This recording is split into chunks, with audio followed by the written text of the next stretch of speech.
Right, so tell us who you both are. Hi, my name is Cindy Dirks. And you are? My name is Dallas Dirks. And how old are you, Dallas? I'm 17. You're 17 years old. Great. We're looking forward to hearing from you too. So, do you want to go back to the first year? He had his chicken, it was a chicken pox story. He only had his chicken pox and he had it just before his first birthday. So if you can go back and talk to us about how Dallas was before he had that chickenpox vaccine. Right. As a baby, he was always moving along, meeting his milestones, things like that. We did, even that first year, we took Dallas in for the regular checkups, the regular vaccines. Hadn't really noticed anything. But then at the time that he had his chickenpox vaccine, and about a day later, spiked a tremendous fever, about 104, 104.5, was vomiting like a white, foamy, cottage cheesy almost type of something. And so why did you I'm interested in, so he's just before his 12 months, so just before his first birthday, why did they just give him the chicken pox? Because normally you get, people report they get a set of vaccines. So did you just go into the pediatrician? Right, it was time for his 12-month checkup, and I believe that was the only one on the schedule at the time. It was brand new that year. I feel like they were probably, super excited about it and wanted to get it out there. And it was just, in the fall season when I think chickenpox normally hits, if it's going to hit.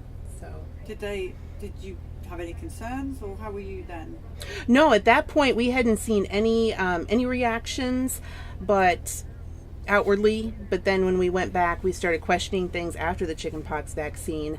Went back, collected all of his medical records from the doctor's office, and each time it was noted that we had called to report, a fever or something, usually a fever.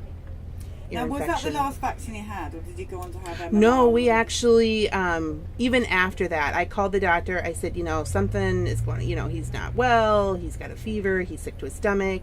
And I guess even scarier than that was he forgot how to crawl. We could put him on the floor and see him thinking about how to put one hand in front of the other to crawl. And she basically just said, well, I'm sure it's not a problem. Don't worry about it. He should have another chickenpox vaccine, but we'll just skip it. And after that, he was fully vaccinated, flu shots included, for a few more years. It wasn't until he was 7 that we actually, and that was after his diagnosis, that we put all the information together and realized that we were causing him harm.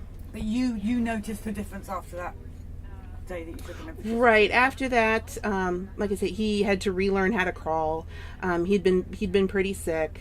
We still went through ear infections, antibiotics, several times. We thought that was just unfortunately we thought that was part of being a baby, being a child. And then at 2, he wasn't speaking. And, started evaluating at that time. It still took us 3 years to get a diagnosis, because he is actually fairly high functioning. He is verbal. He does have, a lot of skill sets, but... Well, so Dallas, tell us what you like to do. What's your favorite thing? Well, I like to go to baseball games. And do you go to school? Yes, I do. I go to Kennedy High School. And do you have friends there? I do. That's fantastic. And do you ever do things with your friends? Do you have any activities you do? Well, I'm on the bowling team. Fantastic. Thanks. And so, what about, are you on a special diet, or? Yes, I am. And what is that diet? You nervous? No gluten? No gluten. What, do you know what happens when you have gluten? How does it make you feel? Well, it makes my stomach hurt a little. Yeah, it's the same with us. We don't do it either. Yeah. So, going forward now, so no one has ever told you guys that it was the vaccines, you just had to work it out yourself? Right, yeah, we had to, research it.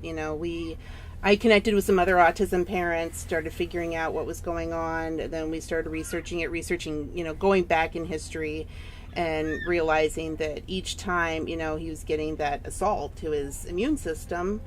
And, I tell my husband often that thank goodness we stopped when we did, otherwise we could have done a lot more damage. And why do you think it's important that you tell the story? I would say people just don't understand. Dallas and I were walking around the bus just here a few minutes ago, and 4,500 names. It's ridiculous that, we can live here and have this kind of corruption going on. That, the tens of thousands of children would react so horribly to vaccinations and their ingredients.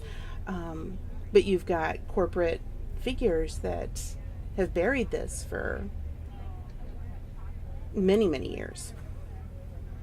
So Dallas, when you finish school, what would you like to do? What's your ambition in life?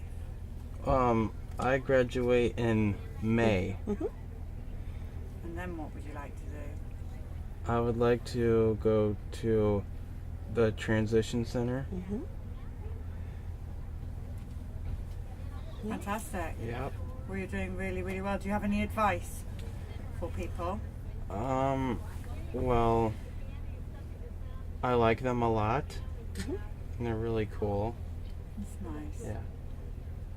Fantastic. Well, thank you so much for talking to us today. Yeah, thank you. You're amazing. And Mum, thank you so much as well. Thank you. Thank you So, for there you go. everything that you guys do.